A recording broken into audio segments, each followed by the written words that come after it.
This is Maurice Jones-Drew, and you're listening to the What's Bruin Show.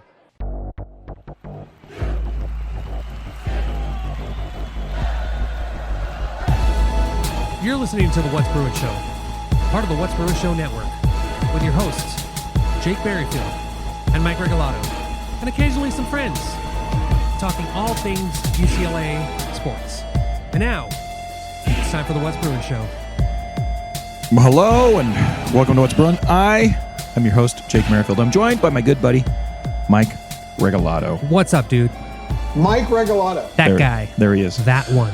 Yeah, and we are coming to you on a Tuesday night after a couple of, heartbreaking basketball games over the weekend. Actually, a few. Two were good. It was a split. Well, yeah. I mean, I guess if we go all the way back to like late last week. Yeah, exactly. We'll see. But anyways, yeah. This is the What's Bruin Show on the What's Bruin Show network. We appreciate your support. On Twitter, we are at What's Bruin Show. On Gmail, what'sbruinshow@gmail.com. Please email us. You can also get us on Patreon, patreon.com or /What's Bruin Show, or just what'sbruinshow.com.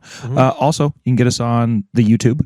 Just search What's Bruin Show on there. It will come up. And on the Substack, what'sbruin.substack.com. Whole bunch of different places. You can also call us, 805-399-4WBS. Suck it, Reign of Troy. Suck it, Reign of Troy. And thank you very much for supporting the show over the years. And it's 2024 now, and gee whiz, here we go. Jake, can I add something? Yes, I don't know. Kind of breaking news. We're going to see how it plays out. But let it go, Mike. I tried it last night. Breaking news on a weekly basis. News just in. Oh, yeah. Seemed like a good idea. You came up with some a way to enhance this, another extension of the What's Bruin Show. In the works, the What's Bruin postgame. WBPG. And Big applause, Big Mike. we are going to be testing that out this season with women's basketball and maybe some men's basketball, but... Nice. Yeah. You love that board, don't you? I really do. I was, long story short, I was on my way home from watching the women's basketball game on Monday, and I just after the men's game, I usually listen to post-game Bruin Talk on AM 570, and I was like, good old Tim Kids. I wish there would be We love that guy.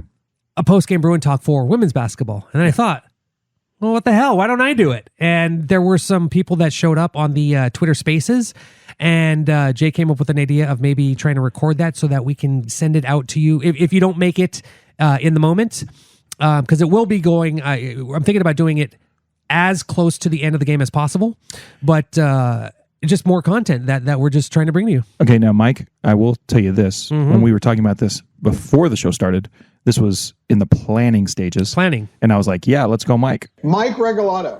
However, now that you've announced it, now you've committed yourself to doing this endeavor. Is that what I so did? now if you don't do it, you're disappointing the people. Do you understand that? I'll get back to you. Yeah, okay. Let's just hope that when Mike does this, so like, let's say after a women's basketball game, as of right now, we're thinking it will be on the Spaces. However, it might not be, but look to the What's Bruin Show feed at What's Bruin Show.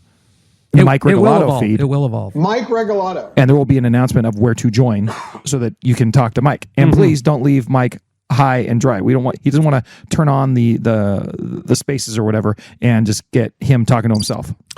Well, that's the thing. I announced it. But that's not what happened the other day, Mike. Yeah, I announced it probably about 20 minutes after the game, and I said, you know what? I think I am going to do some post-game talk. And I said, in 5 minutes, join me. I think there were probably about 12 or 13 people that actually jumped on. That's pretty good. Immediately. So We'll take it. If I announce it ahead of time, you're all welcome. Join. And the point of it is to get that conversation going to where it's not just me giving a recap of the game, but to get your thoughts on to start off with women's basketball, and if it works out, hopefully football and men's basketball. We'll see. And if nobody calls, then he'll just spin some records. DJ Mike on the ones and twos. Okay, now you're giving me more thoughts. There we go.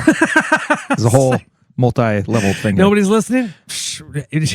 Anywho, dark wave. We'll see. The next 20 minutes. Let's hope it comes to fruition. I'm rooting for you, Mike, and I want to see that happen. But with that being said, thank you for listening. And if you haven't already subscribed on the Patreon, patreon.com/whatsbruinshow or whatsbruin.substack.com, you did not hear my mallcast that I just put out. And that's me walking around a mall giving my thoughts. But this last mallcast, I talked about what the kind of the state of the union for the show in 2024. I also talked about my experience getting pepper sprayed, which was awesome. Let me tell you, not the first time it's happened, but it is the latest time it's happened. So that was great. And I talked about it in kind of vague terms because I may or may not be at liberty to speak completely about my actual real job. But I talked about getting pepper sprayed. And it was just, my thoughts about that stuff and Mick Cronin and Chip Kelly just off the top of my head while walking around a almost abandoned mall in Santa Barbara that had a couple of really cool stores in it. So, that is that's what the Mallcast is, and it's for subscribers only. You can also get on the Slack channel and all that stuff. But anyways, enough of all that. Call the hotline, interact with us, watch us on YouTube, all that good stuff. And let's get on with the bro-affiliated headlines with old MIKE. Over the last few days, UCLA got 2 booms. I believe it was Sunday. Both booms were announced simultaneously by baller, man. Ethan Young Bruins. of UCLA. And Is that the general manager? No. Is that the head of recruiting? Executive director? Is that the executive director no, that is of not the locker room? No, but we will etiquette? get into that. I don't understand these titles now. Yeah, like Ken. Is that the co-defensive coordinator? I know they got one of those over at SC now. Yeah, right. Exactly. Stoops. Yeah, it's hard to keep track of all these administrative roles. There's a lot of money to hand out. For some reason, we can't afford to pay our defensive coordinator, but we can afford to give out more titles. I don't know how that works. It's a really good point, Jake. Jeez. What the hell's going on here? Anyway, let's digress here because UCLA, they got 2 commitments. The first one was from Go Bruins. Notre Dame transfer offensive lineman. It was right here. I just had it. Michael Carmody. Yes, very good. So he helps out on the offensive line, and this was a guy that was I believe he was 4-star rated out of high school, and that helps out on the line because UCLA definitely needs some support there, even though. Look, they had some key guys stay and return, so their entire offensive line is going to be juniors and seniors basically starting, and then they have a couple guys left over, and then this guy, if he's competing for a starting job, it's only going to bolster it. So were they the greatest offensive line last year? No. Were they the worst offensive line? Although some people might say yes, they weren't. No. And this just goes back to what I've been saying, that the offense can't help but be a lot better just having a stable hand at quarterback and just having a stable hand at quarterback next year. It's going to be better. Yeah. Right. And just like as we talked about how Ethan Garbers could be better, TJ Harden could be better. Wait. Who? Ethan Garbers. My name is Ethan. Just call me E. And then who came back? TJ Harden. Oh, no. Yeah. And then who came back to the program? Mr. Jones. Oh, yeah. Keegan Jones. We're ready. I don't see how the offensive line cannot be better. I don't see how they can stay the same or digress. I think just like these other guys. I don't think you can describe them as great last year. No. But I don't think you can describe them as horrible last year. No. But, and certainly they're going to get better, right? Yeah, but working as a group and improving after one season, they can most likely. I will bet that they will be much better next year, and that is a good sign for everything. We'll see. Offensive UCLA, but yeah, UCLA also got commitment from. This is interesting. A D3 defensive end transfer. Now, this guy, really under the radar. Yeah, exactly. Was not star rated out of high school, but pretty impressive. Career stats, despite the fact that it's D3. He had 171 total tackles, 62.5 for a loss, 34.5 sacks, and that's over 35 games. So I don't know. Look, nobody hopes the young man comes into the program. Oh no, I'm not saying he's going to. I'm not saying he's going to be Latu. No, or even startable at this point, right? Yeah, I mean, you're exactly. taking a D3 guy. Are there plenty That's of support right Are there there. plenty of D3 guys over the years that have gone on to play in the NFL? Yes. Are they absolute outliers? Absolutely. All I'm saying is that you said, you started the story off with Ethan Young dropped 2 booms over the weekend. Yes. And that is true. However, some might say they dropped a boom and a pop, maybe, right? Maybe, but hey, they got a guy that, we'll see if he can play, and he'll have an opportunity to play. And congratulations and welcome to UCLA. Yeah. So those were the 2 booms for. Let's hope we're not counting on him to start unless he is like unless he comes in and he's a balls super out. freak. Yeah. And you know what? In a way, I kind of hope he does, because it's just weird, some of the backlash from a lot of the keyboard warriors saying, hey, boom, UCLA got a commitment. Oh, well, they're only going to be 2 or 3 stars, or no stars in this point. But still. Well, technically a 2-star is a no-star. Yeah. Because no thing is a 2-star. Exactly. But if someone is committing to your football team, giving their blood, sweat, and tears and brains, books and ball, come on, at least accept that. You might hate the coach. I got into it with some people today. They were like, well, why are you promoting this blah blah blah when the coach is? I'm like, that's a separate issue. If you don't like the Certainly. coach, which many do, and they have clear reason to not support Chip Kelly, that's fine. But these players committing to a team you support, hey, at least be happy for the kid. Hey, Mike. What's up, Chip? Yeah. Yeah. And there was, obviously, we don't do booms for coaching staffs, but there was kind of a boom for the coaching staff. Go Bruins! UCLA, although it was kind of leaked last week that UCLA was going to be getting another administrative addition to the staff. And a lot of people scratched their heads because it was first put out there that they were hiring a general manager. And it was like, Yeah. what? Or what? There's some clarity on this. UCLA, it was announced today that UCLA has hired Darren Usher, who is now the executive director of recruiting. Much more clear title, much more specific in what he's going to do. Certainly. Aside from, something like head of player personnel. What's interesting, what he was doing and what Ethan Young is doing. Is that guy going to announce the booms? Because I got used to Ethan announcing the booms. I kind of like Ethan announcing the booms. We'll see. I think Are they Ethan's working still gonna together? Do most likely. Or, I mean, is this a layering of Ethan? Or is somebody layered below Ethan? I think like Ethan has a more general administrative job. Whereas, Is this a real title, or is it just they're adding a guy to the staff no, to do? Oh no, because Question mark. Because here's the thing: this guy has he's a proven recruiter. He's been successful at Oregon, Auburn, and, been a lot of and places. Boise State. So All over this great land. That's huge, and especially with recruiting not being what it should. What? This is Whoa. is it? It's Are you saying? hells yeah! Are you? Oh, you like that one? Wait. That was perfectly timed too. I'm trying. Are you saying that Chip Kelly Oh my and God. his UCLA program has not been recruiting at a level satisfactory to most of our fan base? What? Okay. Some would say yes. All right. It's dripping with sarcasm. I understand. That was perfect. Okay. We got a general manager. Anyway. No, we don't have a general manager. No, we have a executive director of recruiting. to the regional manager. Sure. Okay. Thank you. Let's go. This is a good one because, as I said, he's proven. He's been at Oregon, Auburn, and I believe he spent the most time at Boise State. So, hey, if you're going to go in that, if you're going to try to bolster another facet of the team, get someone who's proven in that regard. Oh, and I will say, without being snarky about it, I am absolutely in favor of them hiring whatever support staff, whatever guys they want that are going to, do more work to help the program that they want. It just still leads me around to the question of you're adding staff, you're losing staff, guys are going off to be, matriculating to be head coaches across the country. Yeah. At varying university, which is good. That's a sign of success, and that the guys under you are wanted. That part, is kind of undeniable under Kelly for some of his staff guys.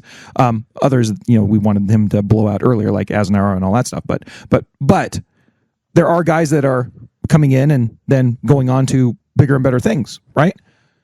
With that being said, it still is a burr in my saddle of No, you let your freaking D coordinator go to SC for a Yeah, and you did bring up a good point. It's like sideways move. you're bringing up all And then these you lost players. analysts. But anyways, and kind of side news, the whole thing about Nick Saban, the domino effect, hit UCLA because Ken right. Nuimatalolo, who was recently 2-3 weeks ago promoted to tight ends coach. Yep. Yeah, he didn't hold on to that long because Go Spartans. he took over the San Jose State head coaching spot, which that coach, Brennan, I think it was, is now the head coach at Arizona. Yeah, who he's taking over for Jed Fish, who's now at Washington, who's taking over for Kalen DeBoer, who's now at Alabama, who's taking over for Nick Saban. It never ends. Oh my God! So I was at that's a true domino coaching. Sidebar from my personal life. I work in education. Some of you know that. And this one class was doing Iron Mike was doing current events, and this one teacher was talking about famous Alabama head coach Nick Saban. I was like, she did not say that. Yes, 4 times, and just because I'm wait a second, and she was like, just because it was like a headline on Yahoo or something. Yeah. Well, that's nice. Yeah, exactly. For the class, it's She's bringing the culture of the people. Exactly. But I was like, Saban? Yeah. Saban, ma'am. I'm glad you were correcting her. Do you realize, Mike? I didn't correct her. I was being respectful. You know what though? Now that Nick Saban has retired, and he's getting up there in years, and what's his wife's name? Miss Saban? No, Miss Saban is, I can't remember her name. Miss Terry. It's Miss Terry. Anyways, he's right off to the sunset with Miss Terry. He's probably not going to coach another football game. Maybe, possibly. That's definitely, there's a high likelihood of that. Who was in row 1 of the Rose Bowl on his sideline, 20 feet away from him for his last play of football ever coached? Well, it's got 2 thumbs. It's pointed. That was you? That was me.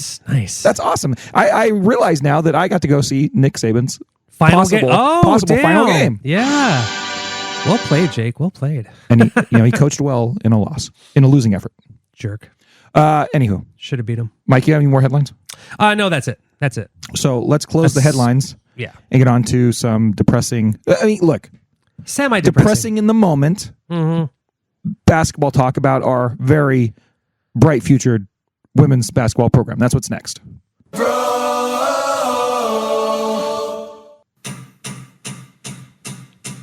Women's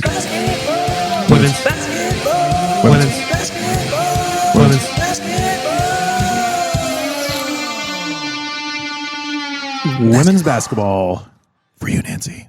Yeah. So how is everybody doing? We're doing good. Jake, really quickly before I forget, and I probably will by the time we get to men's basketball, but I follow this one account called Punk Rock History. Not just punk rock. It's like indie music and all that. Mm-hmm. And yesterday they played this a video of the Beastie Boys, one of their early videos. You see that right there? That's pretty rad. When they were actually a punk rock band. Yeah. And I'm Mike looking. D. Ad Rock. And I'm looking. Who's the other one? Mike D. Ad Rock. And MCA. MCA is the one that passed. Yeah. Yeah. So I'm looking and I'm like, that's freaking Burke Boyuk Tunchel. That's pretty good. Doesn't it look like I made that joke a couple times a few weeks ago, and a little bit shorter, only exactly, and like 30 years younger, 40 years younger. Yeah. But yeah, I saw him play one time. I was like, wait a minute, that dude looks like Mike D. That's awesome. Anyway, hold on. Women's basketball. So if we go all the way back to the last time we recorded, the women's basketball team was coming off of a close defeat to the Women of Troy over there at the Galen Center, where they sold too many seats and poor Nancy was left out in the cold trying to watch her women's UCLA basketball team. And then they bounced back with a nice win against the Buffs, 76-68. But then over the weekend, last night on Monday night, they end up weird scheduling. They're at the Utes, right? What is a Ute? And what is a Ute? They end up having a game that was all over the place, but they ended up with a chance to win at the end, end up going into overtime, and then is getting smoked in overtime for the most part. So before we get into any of your analysis, Mike, the women's team is a proud team. We're proud of them this year, but they've earned it. We're proud of them every year, Jake. We're the only ones that talk about them for the last 27 years. Probably more like 10. This is true, but they've earned it, right? They've earned sometimes it's hard to be a Bruin because sometimes when you're in Utah on the road, maybe you're the men's team getting 2 years in a smoked row by it happened 50 to them. points. Yeah. Maybe you're the women's And that team too. losing in overtime twice 2 years in a row. Dear Lord. Maybe you're maybe you're the football team and you're just getting your heads turned into canoes repeatedly in that gosh darn Rice-Cycle Stadium. But sometimes it is hard to be a Bruin when you're in Utah. The SLC. Sometimes it's hard to be a Bruin. Giving all your love to just one team. So the team bounced back with that win over Colorado. Why don't we take that one first, and then just what are your thoughts on that? And then let's get to the Utah game, Mikey. It was, as we talked about last week, this is going to be one hell of a treacherous road trip because you're not just going on the road to the mountain schools, which is tough to begin with. You're going against what was then the number 3 Colorado Buffaloes and the number 25 Utah Utes. Although I'll get into that one in a second. But yeah, Colorado, it was a pretty close game, the entire way. UCLA came back in the third quarter and kept it close, but just blew the doors off of the game late. I would say in the last 3 minutes, they outscored the Buffaloes 27-20 in the fourth quarter to get that 76-68 win, and that was absolutely huge because the UCLA's defense just clamped down and they hit some key shots when they needed to, and just all the usual suspects just were just amazing as they've always been. If my stupid computer would work with me. You sidebar, UCLA Athletics, their new stats page, pain in the ass. Not great. It is not great at all. Are we panning it? Anyway, it's just very weird. And like you click on schedule and it goes to like kind of like a blank page. You have to hit it again. Yeah. Anyway, just a lot of that. A little bit of whining on my part. But yeah, you got 20 points from Lauren Betts, 22 for Charisma Osborne. Betts got her, I believe, was 8th double-double of the season. And yeah, the Bruins just a baller, man. overpowered Colorado in that game. And in the post game, which two things I want to talk about really quickly about that. One, they weren't at their usual, like at a table, chairs and just with a microphone in front of them. They were set up like in chairs, and it kind of looked like they were in front of a fireplace. And I was thinking, we got to normalize that. We got to get post games on couches in front of a fire pit with maybe some tea, maybe some Gatorade or water for the players if they're dehydrated at that point. I was just like, time out. That was an awesome post game. So you want to bring players?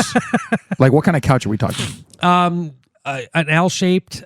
What's the material on the couch? Because you're talking about someone who's just sweated their blood, sweat, and tears on a court for like I haven't worked out the 3 specifics. hours. I haven't so you're gonna worked sit out. them down on like a corduroy or velour couch or something. They're going to have to replace that couch after every game, Mike. There's a lot of cleaning involved. This is what sweats are for. KJ. And then sweats are for. And then let's say you don't do that. Let's say you put them.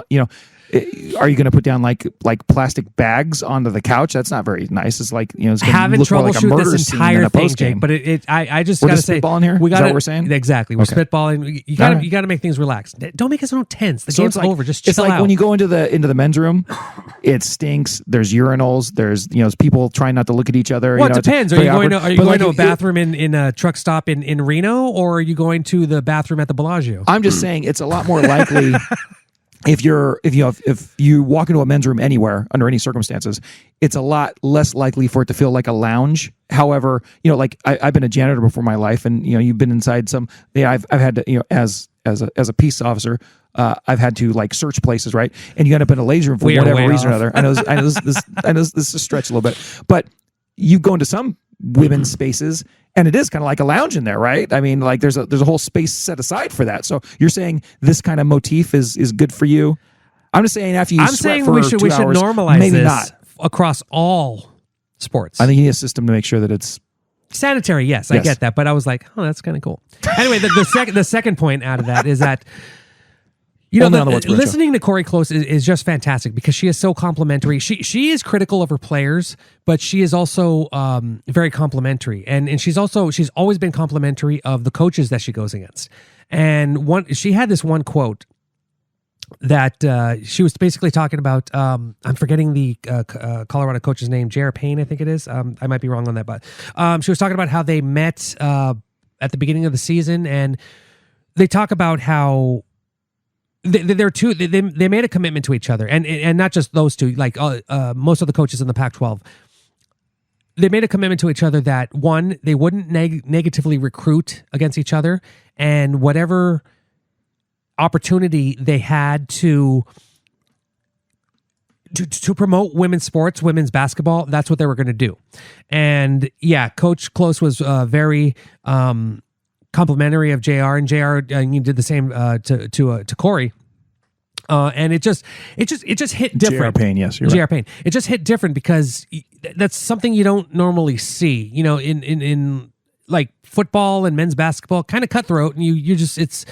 There are some coaches that like each other, and then you have something like, you know, sometimes Mick Cronin goes off, or Bobby Hurley went off and had his little meltdown. So it's So good. It's nice to see. I'm sorry, make your point. Oh, that was it was just nice to see this you know, I'm not trying to be cheesy here, but you know, like especially in the world that we live in, be kind to each other. Yeah. That was the closest you can get to like a post game, you know, like, you know, there was just no animosity. There was just still, she was very complimentary of Colorado, and even though they both like just were like beating the hell out of each other, it was a breath of fresh air to see. So I just wanted to talk about that really quickly. It is very nice, Mike. Now, so you're saying that maybe, at least in this particular circumstances, these women's coaches are not quite as psychotic as their male counterparts? That might be one point. There's evidence of that. Number two, would you say this is more complimentary or less complimentary and heartwarming than Chip Kelly and David Shaw waxing on about each other at a Pac-12 Media Day? It's like no, the 2019. Chip Kelly David Shaw love fest is that's peak. Yeah, that's peak. You know, that was year to year. We were witness to that. Exactly. So it's in that vein, though. I think is what you're saying. Yes, exactly. Okay. But it's all the time, and it's more constant than you see in other sports and in other colored sports. I appreciate that. Okay, so anywho, the Bruins get over in that game. They win the game. Yeah, and just really quickly before we get into the sadness that did happen on Monday. Bummer. Corey Close did have. She's such a motivator. Did you see the video of her right before a team meeting where she came in in a football? That's pretty lit. Freaking baller. Freaking just knows how to motivate and to. You just get the team excited. That was before which game? Fun. That was I don't know when that was recorded. Let's just say it was before the Colorado game. That came out. No. It came out Saturday. It was probably recorded before the Colorado game, but that was the thing. There were 3 days in between it, so they could have flown back. Let's label her as a master motivator because it led them to victory against Colorado, not defeat against Utah. That's hopefully, but whether they're having or not, the thing. That's what we're going to retcon. But it was released on Saturday morning after the Colorado game. Okay, well, then we're good. Yes, exactly. Well, then we're good. Yes. Okay, good. Yes.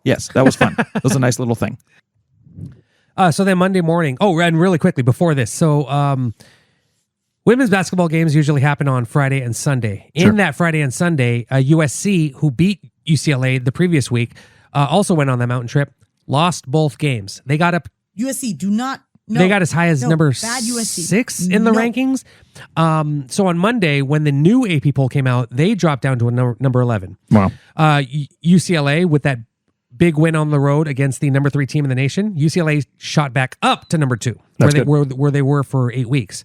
But then Monday evening came, and Utah, who was number 20 in the nation, went up to number 16. Either way, they're doing pretty well too. Although they started out the season very highly ranked, right? Weren't they like preseason top something? I think they were in the top 5. Yeah. But yeah, they had some. I think they have 3 conference losses so far, so that's not good for them. But yeah, this was quite a battle. Similar to the USC game, UCLA just came out not shooting very well in the first half. Colorado. Utah did a very good job of limiting Lauren Betts's game, like just overall game. She, I believe, was 3 for 6. The fact that she only shot 6 times shows how well defensively they played on her. But at the same time, UCLA also did one hell of a job limiting Alyssa Peely. Utah's superstar, she was pretty much shut down, although she did have some key shots late in the game. But yeah, that game was pretty tight. UCLA was down by 10 in the fourth quarter, and then they just started battling back. And, you know, even though they're down by 10, it never really, with this UCLA women's basketball team, it never really feels that they're down by 10. It just feels like they are just kind of a little out of it. They're at arm's length. But yeah, they fought their way back and took the lead late in the game. I believe they were up 72-70, and there was just still so much time left on the clock that Utah had one last shot. Need to stop. There's like 4 seconds left. Yeah, and UCLA had a defensive collapse to where they allowed an easy layup by Utah to tie the game and send it into overtime. Which, Bummer. Yeah, it was a bit of a bummer, but the fact that UCLA was able to battle back in regulation is awesome.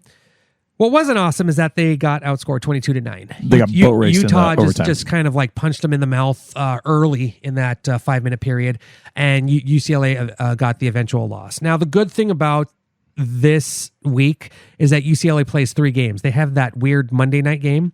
Then they play Friday night against Washington, and I believe, Sunday against Washington State. Yeah. So they have a chance to redeem themselves, although it's not against Washington State, and Washington are not ranked. But Washington State is a good team, and I think they are up in the net rankings. So that could help UCLA. That can keep them up there in that number 2 ranking. But it depends on what else happens with the other teams in the top 25. And bottom line is they just lost 2 out of 3, but all 3 opponents were ranked. Yeah, that was a tough stretch. 2 of the 3 opponents were in the top 10. Mm-hmm. Okay. And now they still on their schedule, they have 1, 2, 3, 4 ranked teams left on the schedule as of right now. Yes. So, I mean, they have plenty of time to get more impressive wins. Their strength of schedule is Ridiculous. ranked 4th just in by the being in the nation. Pac-12, right? Yeah. But UCLA is tied with Stanford for the most wins over top 25 teams. They both have 5 wins each. And they're 5-2 against top 25 teams. Yeah. That's nothing to sneeze at. That's pretty good. That's pretty freaking good. Yeah, exactly. And, and a quick shout out to Tara Vanderveer from Stanford's coach who just took down Go Bruins. Mike Krzyzewski as the all-time winning college basketball coach. Suck it, Stanford. So, wait, we don't want Suck it, Stanford. No, suck it, Duke. Suck it, Stanford. Duke. Whatever. I pay Whatever. Cal tuition. Whatever, exactly. You know what I say? Suck it, Stanford. Yeah. Well played. But, cheers to her. But at the same time, when UCLA plays them, I believe it was next week, all bets are off. And I hope UCLA takes down Stanford, which has been a thorn in Suck it, UCLA's Stanford. side. But for the most part, it's not really doom and gloom. That was a tough loss, but, they didn't get blown out. They came back. They fought towards the end. They were leading with 4 seconds to go. All they needed was one stop. Exactly. But they didn't get it. But And they didn't go their way. Yeah, move on. You have to move on. There's still a lot of games to play, a lot of tough games to play, and now still it shows how good this team is. And Mike has committed himself to doing 1, 2, 3, 4, 5, 6, 7, 8, 9, 10, 11, 12, plus the tournament, 13, 14, 15, plus the NCAA tournament, 16, 17, 18, 19, because they're going to win the NCAA title. 21 What's Bruin post-game shows for women's basketball. That, Mike, makes you an incredible baller. He's just a baller. He man. is. And that's Mike Regalado promising that. Mike Regalado. Big applause, Big Mike. Big applause, Big Mike. My goodness. I was going to say friend. I was going to say friend of the show, and then I thought, wait, she's not been on the show, but she should be. One Miss Melva Thompson Robinson. She complimented me on one time, and as I say for most of the stuff that I do it for the people. So that's what it is. We love MTR. I'm a communist through and through. I do it for the people. So. Goddamn socialist bastard. I'm not a communist. Okay. I don't believe in any. Mike doesn't believe in anything. He's amoral. I'm a nihilist. I believe in nothing. That's right. But so UCLA women's basketball has quite a trek. But Dave, by the way, if you have any inspiration for a logo for WBPG, shoot our way. Because brother. if this, we were just spitballing before this. You're the best. If this turns into something that's go Riverside, it builds the community. we are gonna definitely want to try to do this for football. All right, good. Just saying. Are you done talking women's basketball, Mike? Get to the chopper! Yes, Bill. I mean Jake. Hey, I think I'm being very welcoming You have been to you have women's always basketball. Thank you very much. And by the way, if the, if the Bro headlines in the last 20 minutes, geez, we would have talked women's basketball sooner. You bring all the stats, Jake. You are complimentary in helping out with the women's talk too. I want to support you, Mike. No, 'Cause I well, love that's you, the thing. Mike. It's not that you're supporting me. You actually Iron watch these Mike. games and you know what the hell's going on. And I'm not a misogynist like our friend Bill. There we go. Men's basketball. That's why we kicked him out, jerk. Bill's a dick.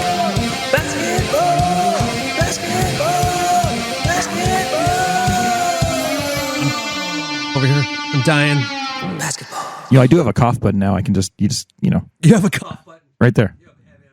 See, he's talking. He can't say anything. Talk, yeah. There he is. You could What? I could what? censor me, Oh, I totally like could. if I say a bad word, like "oh, you son of a." There you go. I love this thing. Mike, curse again. This is so awesome.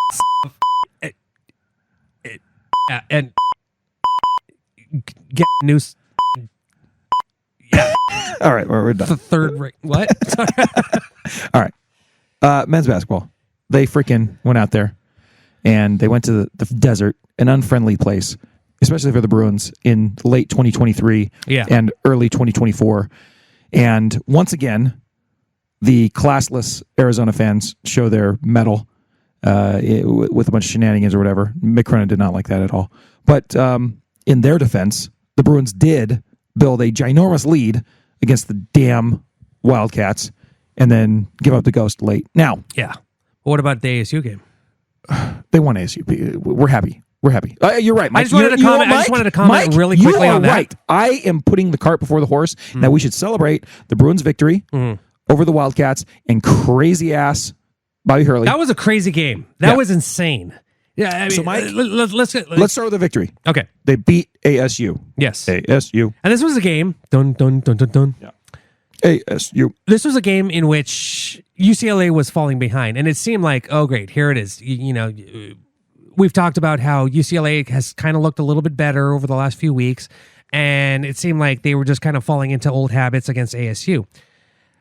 But they battled the hell back in the second half Against and, that spastic ASU team. yeah, and spastic Arizona State team. it was really fun to watch because there was life. Liberty in the pursuit of happiness? Oh, Sure. yeah. I mean, Arizona is an open carry state. That's right, they are. Except the bars. I need to go buy a gun. Jerk. Sorry. Yeah. You don't have to. Wait. What? The bars aren't? No. In Phoenix, you can't walk around with a beer? Beer. Or a glass of whiskey? No, you can't or bring whatever? a gun into a bar. Oh. That was one thing. Well, that makes sense. That's When a good law. when I first, yeah, that's very good law. Look, when that's what you call a, quote, good law. well, I mean, even though I'm a nihilist, Yeah. there are some good laws and bad laws. Yeah. Yes. So the fact that you can't fish naked from your truck while it's in motion in New Hampshire, I think it is. It's stuff like that blows my mind. By the way, just a side note here, I know we're digressing. The new season of Fargo is so effing creepy and lit and amazing. Really? You don't even need to watch the other seasons of Fargo, but it is really, really good. But there's a big little jag on there about, the relativity of laws in different jurisdictions in the United States and all that stuff, and it's pretty good. Yeah. John Hamm is like unbelievable as a county sheriff in that. Really? Oh, so good. Nice. Anyways, I'm sorry. Arizona beating up the spastic ASU team. The spastic Arizona State team. Talk to me. Yeah, so the Bruins had some fight in there, and maybe it's been tough trying to get this team together and the players coming together. This young team, a lot of the guys that don't speak English, and I'm wondering how much of a language barrier it is, because I've noticed haven't really heard from the European players in the weekly press conferences. We're hearing from a lot of the same guys. Bona, Andrews. Berkey's doing those rap videos, though. You just showed me one. That'd be cool. Oh. That was a punk video, Jake. Oh, Thank sorry. you. Thank you very much. You're right. I'm sorry. My mistake. But yeah, in that second half, UCLA just blew the doors off of Arizona State. Arizona State was leading 36-23 at halftime. UCLA scored 45 freaking points in the second half, and this is a team that has not been. They've been their offense has been offensive, just to put it mildly. But they showed up. They're more points than their season average. More their field goal and 3-point shooting was much better than it has been, and it also added to the fact that I think this team kind of came together because of the adversity that they faced against Arizona State, which the players seem to embody the mindset of the coach. And for those of you who haven't seen the post game from Bobby Hurley, dude pretty much melted down. And the spastic Arizona State team. And Bobby Hurley. Arizona State had a crucial technical in which UCLA had a 4-point swing, and that I think really kept the momentum on UCLA side, and they got the victory 68-66. Very close, but hell, a win is a win, especially in such hostile waters. That was a pretty fun game. The way it ended was fun. The way it started, not so much. But the way it ended, to see this team come together and to scrape and how intense it was, just brilliant. But then going into Saturday's game, and just go ahead. Just for the state that the team has been in, the ups and downs they've been in, the struggles they had to start the conference season. Like, any win is going to be appreciated from this team. But instead of just being in the absolute doldrums after that, ass kicking in Utah. What is a Ute? There have been a lot of positive signs coming out of this team and what they're doing, and picking up a couple wins here and there is a nice thing. It's like there is a little bit of a whiplash element to this team and this administration, right? Because we're at the highest of highs with all of these dudes that left the program last year because of how successful the program was, and they finally timed out. And it kind of is. I was thinking about this too, Mike. I mean, before we get to the Arizona loss. This is kind of it was a once in a blue moon sort of circumstance too, where we had all these guys that were staying around so long together that this was a kind of a unique challenge for Cronin. And he did try to kind of reload with a novel tactic, right? By getting a bunch of guys that, are from abroad or whatever and trying to smash them all together. And could it have worked? Maybe. Has it worked so far? Certainly not to the degree that they wanted, right? Exactly. And they end up with a really young team that has a lot of growing to do and a lot of growing pains, right? But to a degree, like, this is probably the most likely outcome if we would have really thought about it before the season started. So it is nice to see them kind of have these little bits of progress. Exactly. Now, with that being said, let's talk about the Arizona game, which sometimes, even when you're up by 19, it can be hard to be a Bruin. Woof. Oof. Sometimes it's hard to be a Bruin. Giving all your love to just one team. Now, going into that game, everybody thought they were going to get mauled by Arizona. We were all like putting out those kind of precautionary, I was like, they beat ASU, they got Sparky, but let's all prepare for what's coming for us against Arizona. Oh, I was waiting for the onslaught because the entire state of Arizona hates me. Yes. So I only got like 2. Not Jamal. There's one guy that likes you. Oh no. Marge thinks you're a prick, but Jamal likes you. What? Love you, Marge. Love you, Jamal. But let's not even talk about Evan Camille. They're like, we're homies. We're homies. The kids love me. I'm cool. This game, as you said, we were preparing. I did troll a little bit after that ASU game, going, "Oh, UCLA is going into Arizona and they're going to destroy them." Yeah. Obviously, that wasn't going to happen, and yet, but it kind of almost did. It was almost prophetic. One hell of a shocking first half. UCLA went up 37-28. The Bruins shot an insane 58% from the field. They limited, and we are in agreement that UCLA's defense, not in the second half, but UCLA's defense from this season has been pretty decent. And sure enough, they not shut down, but they limited Arizona to only 38% shooting. That's pretty freaking insane. And it was terrible shooting from them as well. Yeah. Not just, it was all things considered. And it was, I don't know if it was like hubris on Arizona's part, thinking that they will just roll over UCLA, or maybe once again, especially after that coming together against ASU, that the Bruins were going to, there was just that sense of bond, and then they wanted to go in there and take down their rival. One hell of a first half. Like, I don't think anybody suspected that. It, like, not just UCLA fans, but everybody in the country. They're like, what the hell's happening here? But then in the second half, things started to unravel. Mick Cronin got just a horrible technical. Basically, what happened to Arizona State happened to UCLA in this game. Yeah, did you hear Cronin's explanation for what the technical was? What was it? He said that all he was doing was asking about the foul differential between UCLA and Arizona, and he said he didn't curse at all. He said he wasn't raising his voice. He just asked an honest question. And that's what he told Tracy and Josh. Okay. You don't think that's accurate? It seemed maybe. Well, it is good. In fact, the What's Bruin mics were there. Oh yeah, we on the scene, we actually do have live footage of Mick Cronin talking to the Arizona referee. So let's go to the back. Hey, you sucker! Get over here for a minute, you brat! Sir, could you please tell me about the foul differential? Because it seems like you're calling a lot of fouls on Arizona right now, or a lot of fouls on us right now, but you're not calling any on Arizona. I'm really curious as to why that is. You son of a rat.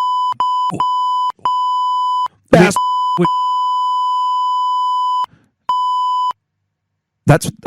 what the mics are picking up. I mean, do you think that's accurate, Mike? We have to check the validity of those tapes, but I forgot to come out of the chime. But that was the sound from there. He's not wrong, though. I mean, the fact that UCLA had 25 fouls called on them, and 25 fouls, and Arizona only had 13. Arizona went to the line 29 times. UCLA went to the line 14 times. So, I mean, even though the fouls and the free throws aren't, that's not everything that had Certainly to do not. with that had to do with the loss. It also doesn't help because, especially when some of those fouls were questionable too. It's like, where was that foul? There was nothing near it. Yeah, I don't know, and I am not saying there's home cooking, but Cronin's not wrong. When the other team is shooting 4 times as much as you are at the foul line, that's just crazy. And it is a hostile environment. Yeah, especially in a game like this where they, were being pretty physical. Obviously, you don't want it to get out of hand, but I mean, come on, call it both ways, especially in a rivalry game. The last time UCLA is going to be in the McHale Center as a conference. Right. They did say that they want to try to keep that rivalry alive with some non-conference games, but it was just like disappointing to see that this was a really good game. And, not to take anything away from Arizona's comeback or to not criticize UCLA saying, well, okay, look, the defense wasn't all there. And they were red hot at the beginning and not as red hot at the end. And the inverse true for the Wildcats too. There was some imbalance, which, the bottom line that is led to it. Yeah. Should you win a game in which you're up 19 points? Yes. In a college basketball game? Yes. Where it's only 40 minutes long? Mm-hmm. And you're up by 11 with 10 minutes left to go? Yeah. You probably should win that game. And those last 10 minutes were so freaking long. And a lot of it had to do with the freaking free throws, the stoppage of play and all that. Yeah. It's like, come on. This is a nationally televised game. Let them play a little bit, okay? Yeah, you know what? But refs. Yeah. And speaking of letting them play, in the last few minutes, Adem Bona didn't even play for the majority of the start of the second half because he had 3 fouls, and Mick Cronin, rightly so, kept him on the bench so that he didn't get it. And so he got his 4th, which I think was No, I think it was the 4th, which was like questionable, and the last one was like, okay, yeah, that was it. And he sits. That was when your best player is sitting in a crucial game like this. shame. Yeah, that's not going to be good for you. What So a shame. Yeah. But either way, I mean, if we're taking away any positives from this, which we try to with every UCLA team, it is the fact that they freaking fought tooth and nail against this Arizona team. The fact that they scored 71 points, pretty freaking impressive. Actually, both in the Arizona State and Arizona games, UCLA scored above their season average, shot above their season average average from the arc. A lot of good takeaways from this offense, and that's what you want to see. Mike, if they are improving over these last few games, hopefully that continues. But you got to have to see what's going on, going forward. And they have a test this weekend because they're playing at USC, where, if my memory serves me correctly, they haven't. Well, not just that. I don't think Cronin has won at the Galen Center since he's been at UCLA. All I know is, Mike. Yeah. All this thing about moral victories about that in the desert in Arizona when you're up by 19. Sounds rumpy-pumpy. This one hurts. It's crap for that. Yeah. So whatever. Whatever. But like I said, if we look back at where we were, a week ago after the Utah loss, they're 2-1 since then. Yeah. And in the one game they lost, they were up by 19 against a top 25 team. Yeah. So there are things to say to make you feel better about it, but still, you don't want to lose that game. Especially it's like the last. No, it's not the last. They still host Arizona at the end of the season, but moral victories. I hate that, but it's like with both the women's and men's team, it's like, let's just hope it's a sign of more positive things for the rest of the season. They still have 1, 2, 3, 4, 5, 6, 7, 8, 9, 10, 11. They have 12 games left plus the tournament, the Pac-12 tournament, I should say. Yeah. So let's try to enjoy them and hope that they're getting better as they go. And who knows, maybe they'll be in the NIT or something. Gee whiz. Rip. We still got to see about that. That's what a shame. Honestly, like that's still questionable. But I mean, I'm not going to say that they're going to win out. But the fact that they are getting better, if anything, they're not going to win out. If anything, oh God, no. If anything, for the progress of the team as a whole, these last 3 games have been a good stretch for the team to come together. And as the last Pac-12 basketball season, this is kind of the inverse of the last Pac-12 football season. Yeah. And that the Pac-12 just is dreadful, right? It's just a bunch of crap. So we joke and say they're not going to win out, but I mean, it's not like, other than Arizona on the schedule, it's the only ranked team they have left, and there's not a whole lot of quality out there for them to go up against. So I mean, they honestly, if they're playing the way they have the last 3 games, they're going to win a good number of these games, and that'll be nice. That'll be encouraging. That'll be fun. Yeah. Hey, let's go. Let's finish off the season strong. That'd be cool. Let's go. All right. So with that being said, let's get to the symposium. Do you think we drink too much? No, we don't drink too much. Men face reality, women don't. That's why men need to drink. I hate it when podcasters talk about what they're drinking. What else am I going to drink, Bob? A fucking Fresca? And welcome, of course, to the What's Bruin Symposium. Symposium is a conversation over drinks, and that's what we are doing here. Today, me and Mikey I'm having a cocktail, and he's having a beer, which is usually the template. But that conversation over drinks is occurring over a nice little cocktail that I made, which I made out of a find I got up in Berkeley when I dropped Megan off, my daughter, for her new semester up there at Cal. And that is at the Costco. They had a cool little gift pack of Whistle Pig. It had a Whistle Pig 10, a Whistle Pig 15, and a bottle of Whistle Pig barrel-aged maple syrup in it, I believe. And so I made a cocktail called a Border Crossing out of it, which is rye whiskey with a little bit of maple syrup, with a little bit of bitters. And it's one of my favorite drinks. And Whistle Pig is up there in the Northeast, not quite in Canada, but might as well be for the purpose of this rye. And it is a border crossing, so it's a little bit American, a little bit Canadian. And there you go with that maple syrup. A little bit country, a little bit rock and roll. Mm-hmm. Mm. Very nice, very nice. And it's always a good cocktail. Mikey, what are you having? Well, you got me some Kona for the holidays. Are they cold enough? Dude, it's been so cold here lately, and they've been in your just in the garage, which otherwise, aka the What's Bruin Studios, slightly separated from the house, so it's not as heated. I came out here to put some in the fridge. I'm like, oh, it's already this good is to cold go. already. This is awesome. Nice. So yeah, no, I'm drinking a Kona Big Wave right now. I absolutely love these beers in the summer. They're just nice and light, but at the same time, you can drink them, all year round. And definitely one of my favorite beers out of Hawaii. So if you haven't yet, I suggest you check it out.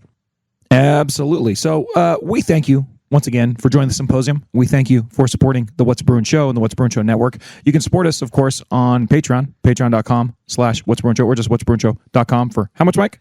$2. $2. Just $2 a month. And that sends a What's Bruin Show into the future. We are an independent endeavor here, covering UCLA sports in the way that we like to do it. And hopefully you like to do it with us.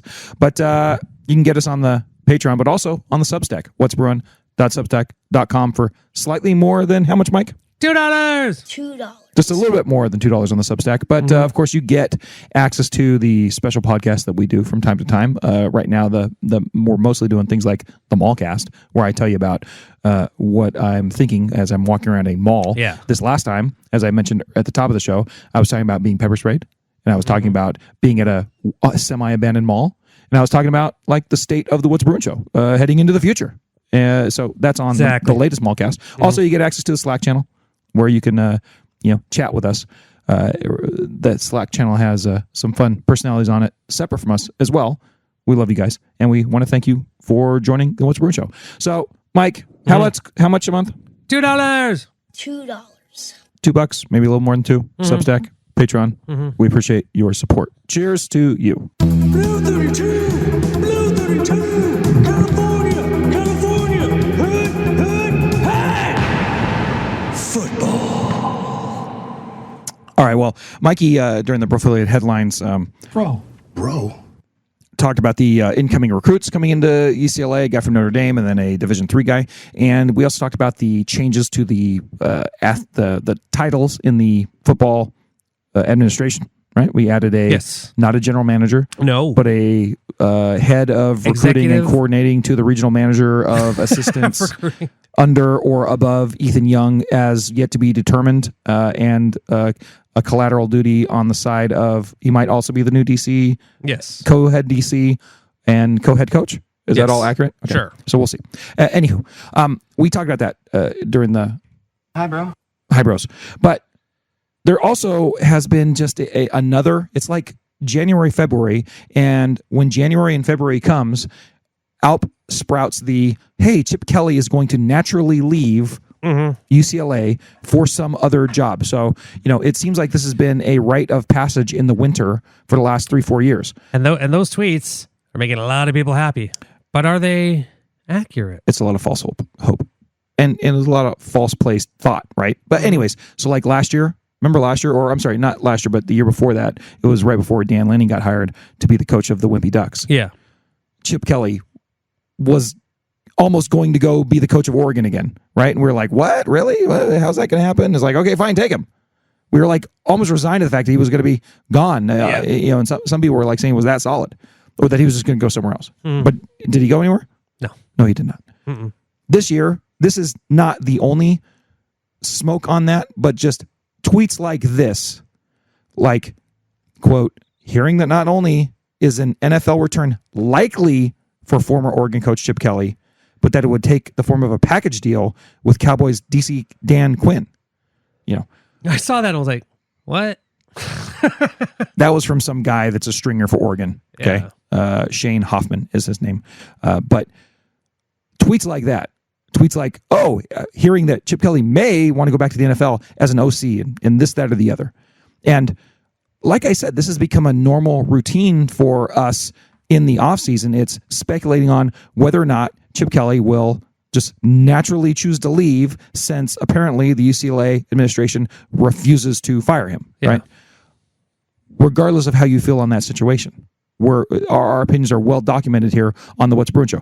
Overall, we have been a supporter of the Chip Kelly era right up until he managed to lose a bunch of games that he had no business losing, and then we're like, okay, fine, let's just call it quits here. Yeah. So if he left, we would not be shedding tears. If he stays, we're not going to be gnashing our teeth either, but it just is what it is. We're just here for whatever it happens. However, rumors like this of him going off to the NFL, and they're supported by things like people saying, well, then he doesn't have to recruit, and then he doesn't have to worry about the NIL, and he can just go to the NFL and be an offensive genius. He can just go to the NFL and be the X's and O guy and get this off his plate. Yeah. And that's all fine and dandy. Like, to a degree, I understand how that argument works. But nobody ever also mentions the fact that, well, when he was in the NFL, the thing that got him in trouble was dealing with the 5-star personalities of NFL players, guys that have always been the best guys on their team, guys that don't put up with a whole lot of shenanigans, guys that maybe might have some pretty huge egos or whatnot, right? And he did have some success in the NFL, and then all of a sudden he didn't, right? And it really cratered. And by the end of it, he was getting labeled as a racist, for Christ's sakes, right? There's a lot of people who have a lot of negative things to say about Chip Kelly, but that was a pretty isolated thing. I thought it was kind of unfair to, by all means, but that's what was happening to him when he was getting, pushed out of the NFL. And I would say, if Chip Kelly goes to the NFL, will I be surprised by it? No, because not really anything surprised me at this point. Like, you see all the moving around and stuff. But for someone to label this as likely, for someone to even put a percentage on it, like 25%, 50%, whatever, I think it's just absolutely ludicrous. Because number one, we've seen this story before. It's happened 3 years in a row. Right? If it ain't happened yet, it's probably not going to happen in the way in which people are saying it's going to happen. Right? If you say he's not going to fire him, and he's still recruiting, Division III guys from, parts unknown. Where'd that guy come from? John Dartmouth Hopkins. or something? John Hopkins. Smart guys from John Hopkins. If he's still doing that actively, I don't think Chip Kelly's going to naturally, matriculate up to the NFL level to be an OC. When it seems to me like having looked Chip Kelly in the eye, seeing how he talks about football, seeing that, regardless of how you feel about how Chip Kelly has done at UCLA, he is a guy that football people respect to a large degree. He also strikes me as a guy that probably likes being at the college level, regardless of the headaches that it causes him because of shit he doesn't want to deal with. Yeah. Because, you can label him as a lazy recruiter, and I don't think too many people are going to have a strong argument against it. You can label him as a guy who doesn't want a glad hand very much, and I think you can absolutely make that argument, and nobody has anything to say against it because he does not seem like a person who wants to just talk with people he has, nothing to say to. Yeah. That's all fair criticism. But I also think that he likes coaching kids, quote unquote kids, young adults. I think he's right on top of that books and ball. That's part of the thing that I think that this guy enjoys about his job is the developmental part. Yeah. He likes getting the diamonds in the rough and turning them into guys that can go off and have a shot at the NFL. I kind of think that he probably likes doing that more than he likes coming up with schemes and whatnot. He does seem to me, you can have whatever criticisms you want about how he runs a, top flight, quote unquote, top flight college football program, a program with big money and all that stuff. But this guy just seems like a proverbial football coach, whether he's coaching high school level, lower college, Division I, or whatnot. He's just kind of like a football coach guy. And so I think he's not going to go to the NFL and revolutionize someone's offense anymore. Like, I think his days of revolutionizing anything are gone, but he's still a very quality X's and O's guy. Yeah. But I think people are drastically underestimating the other things that he may like about the job and the job at UCLA or the job as a college coach for the very easy excuse of, he just wants to go to the NFL and get and not deal with, things like recruiting and NIL. Yeah. I think there's a lot of other things about the job that he does like. And that shows in how he operates this program, whether you agree with how he operates it or not. So I'm sorry for the long little, filibuster here, but it just goes back to, I'll believe it when I fucking see it, because I don't think he's going anywhere like the scenarios that have been painted. Yeah. If he does, honestly, like I said, I'll believe anything, but it doesn't seem like, it seemed like a very likely thing to me at this point. So I'll believe it when I see it. Exactly. Like, you have all these, like you said, like who is this guy reporting on this stuff? It's something like nobody's really heard before. When you see it in multiple places, not just him, it's like there is some smoke about it, right? Yeah. But it's like, it's the same smoke we saw last year. Yeah. It's just I'll believe when I see it. Exactly. Now, unless one of the national pundits is like, source Chip Kelly is talking with the Chargers or the Raiders or whoever. Yeah, there's I don't feel there's anything to it. Like when I saw that today, I read it and like I thought to myself, okay, and I moved on because I'm like, that's the ridiculousness the ridiculousity. I like that. The ridiculousness level of stuff like that. It's like, Sounds you're right. rumpy It's, pumpy.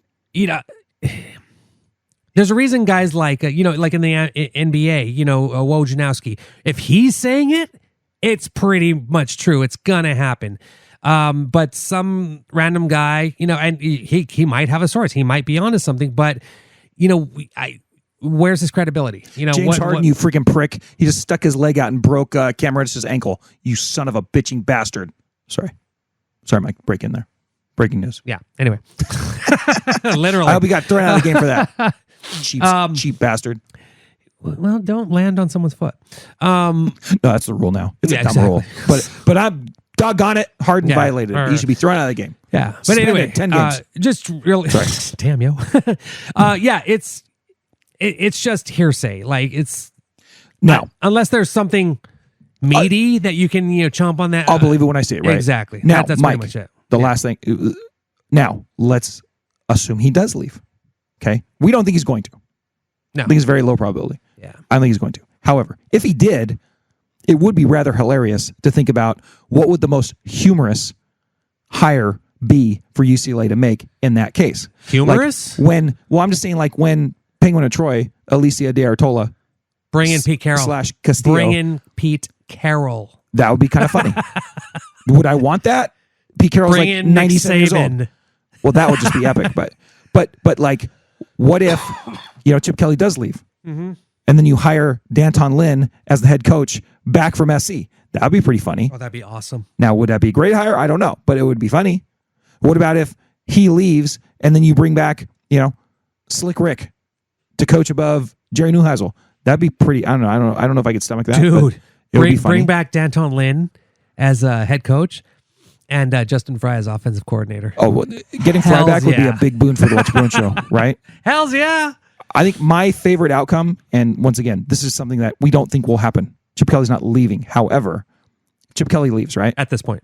Then the natural hire for me is you go out and you rehire Jed the Fish as a bookend to the Chip Kelly era. He was the last coach to coach a game before Chip Kelly got here, and he'll be the next coach to coach a game after he's left. And then you go get him from, where did he go? He went to Washington. Washington, yeah. You're not, would you be able to execute that hire? Probably not. No. But it would be funny. It'd be hilarious. It'd be really funny. It'd be really funny. It'd be amazing. By the way, there's a particular dude in the portal up there. Yeah. In Washington. There's so many dudes in the portal from Washington and Mike. Alabama and Arizona. Mike, say the transfer portal. Let's see which one of these works. The transfer portal. Oh, wait, it doesn't work for you. Oh. No, I have to do it. So you say the transfer. The transfer portal. You like that one? Nope. You need like an echo. The transfer portal. Whoa. You need something with like an echo. The transfer portal. No. All right. The transfer portal. No. All right. Well, whatever. Work in progress. Never mind. Anyways. That sounds like we're in a cave about to meet some, Disney Muppet that's going to take us on an adventure. The good thing is I have this board now. Yeah. I know where your mind's, pal. But Labyrinth, yo. Work in progress. Yeah. Yeah, okay. Anywho, I'm curious as to what, he's not leaving, but if he did, it'd be real interesting to see what they did off of that. Exactly. Let's leave it there. Yeah. All right. Mike, it's Bill's favorite part of the show. And yeah, I know, right? I think that'll be his legacy. No matter how many shows he's not on anymore, he's saying he's going to stick with us through basketball season. But we'll always say it's Bill's favorite part of the show. And those of you who've been listening for a while, you'll know what I mean. You know it is. But it is Bill's favorite part of the show, and that is... What's brewing with you? You ask me. What's brewing with me? Yeah. What's brewing with you? What's brewing with me? What's brewing with you? Mikey, I don't even have to ask you about what your What's Brewing is, because all I have to do is play a clip, and I know this is what you're going to describe. I just know you. I know. Right? I'm just going to play this. Just a baller, man. Clue? No, one of your daughters. Just a baller, man. So my girls, a couple different things. Get around to the clue. My girls got, they made their school, Basketball their, team. their middle school varsity team. Let's and, go. Violet's been kind of Violet injured, Poppy. so she hasn't been playing much. But 4 games in, and Violet's been like, the sixth person off the bench. Poppy, not so much. And so the game before she actually played, I was kind of like... Poppy popping threes? I was kind of like close. Violet being violent in the key? Oh. Come on, let's go. Hey now. It's kind of like, I don't want to be that dad, but I'm like, the team's up by like 18 points. The other team is clearly not going to win. I'm like, can you... Hey, it is clear so the great bench. to see a young parent in the development of becoming it's that awesome. parent. It's freaking awesome. Because I can see it right here. I'm like, coach. Mike's be wearing out that coach. Let's get some other players in here. Let's get, and I'm thinking, what if one of your starters gets injured or something like that? Or like my daughter, your sixth person can't play. Well, finally, Poppy got into a game, and poor little thing, she looked like a deer in the headlights some of the times, but she did a bang-up job. But the PCS was up 28-8, I believe, and with like 30 seconds left, the whole game, Poppy, whenever she got the ball, she was looking to just pass it. I'm like, girl, just shoot it. Finally, last shot of the game, she got the ball on the baseline. I yelled out, and there were some dads next to me that were kind of like with me on that. We're all like, shoot! Shot it from about 10 feet out, banked it, boom, in. She got her first career points. So, cheers to Poppy. Go. And hells yeah. And then over at Christmas, just we had some downtime showing the kids some like movies and stuff like that. So I showed them the movie Clue, which is I hadn't seen it in years, and by God, I forgot how funny that movie is. And the kids, it was funny because the first 30 minutes, it's all talking. They're like, "What the hell is this?" Christopher Lloyd, Madeline Kahn, Tim Curry, Martin Mull, Michael McKean, Leanne Miller. Yeah, and just a fantastic, freaking hilarious movie. And so they're like, "Hey, let's get the game." So over the weekend, I got the game. Played it, and it was I forgot how quick that game is too, but it's like it's just so interesting to introduce kind of like deduction and investigation and what are we seeing, what are we not Elementary seeing. Deduction. Pretty cool. Right? It was pretty cool and not too hard. What do you think the learning curve on Clue is, Mike? I think it's pretty quick. Like, how old should you probably have to be to play Clue? Hugo was into it. He's 9, and he kind of he kind of faded out of it. But Poppy is. But he managed, right? Yeah. Yeah. You know who can't manage in Clue? Poppy's 11, and Poppy got violent. She is. Okay. Then. She was cutthroat, and I was like, "Whoa! Put down the toy knife, the toy dagger. Yeah. Put down the toy candlestick." So it was pretty funny to see them get into it. But you have a follow up to that. So yeah, Poppy's 11 and she's into this game. You're 9, you're 11, and you're 14-year-old, 13-year-old? Yeah. Yeah. Are okay with Clue? Yeah. Who's not okay with Clue? Who? One William Henry Shirley III. We tried to play Clue. Me, him, Sarah, Suzanne, our lovely wives. Tried to play Clue with him, and I swear to God, he could not pay attention for more than like 14 seconds at a time. It was absolute torture for him, and the torture for him turned into torture for us. You cannot play any sort of game with Bill Shirley because he cannot pay attention. Like, he's just like, he's getting up, he's wandering around. I can't imagine. I can't imagine. And that's a game where you have to look at, even if it's not your turn, you have to look at what other players are doing. Yeah. Yeah. It's just that's like hilarious. Bill and Clue was not a good combination. And God bless you, Suzanne. You are an absolute saint. Yeah. Oh my God. Jake, what's brewing with you? Thank you for asking, Mike. I and the aforementioned lovely Sarah are going on a cruise. We have a. Oh, nice. It turned out that there was a week of vacation that was available through my job. I lament the fact that for many years I had my vacation schedule was completely under my control. Meaning I could schedule myself off whenever I wanted. Yeah. And it was very, very convenient. Yeah. That's a very rare job, a very rare feature for my line of work. Yeah. And that was like a third of my career was under those guidelines. It was wonderful. I'm thankful for it every day. However, I'm no longer there.